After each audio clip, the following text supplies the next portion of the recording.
గమనించాలి. పరిశుద్ధ గ్రంథమైన బైబిల్ గ్రంథంలోని కొందరు వ్యక్తుల గురించి తెలుసుకుందాము. వారిలో మొదటి వ్యక్తి ఆదాము. ఆదాము దేవుడు సృష్టించిన మొదటి మనిషి అండి.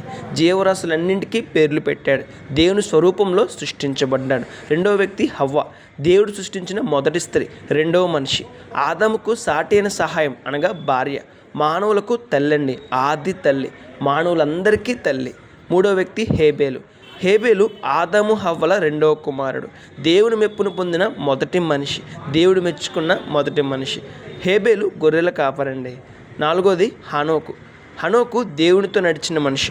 300 సంవత్సరాలు దేవునితో స్నేహం చేశాడు. ప్రాణంతోనే పరలోక రాజ్యాన్ని చేరుకున్నాడు. దేవుడు చేర్చుకున్నాడు. కొందరు వ్యక్తులు అంటారు ప్రాణంతో వెళ్ళలేదు, ఆత్మతో వెళ్ళారని. కొందరు వ్యక్తులు అంటారు శరీరంతోనే వెళ్ళాడని.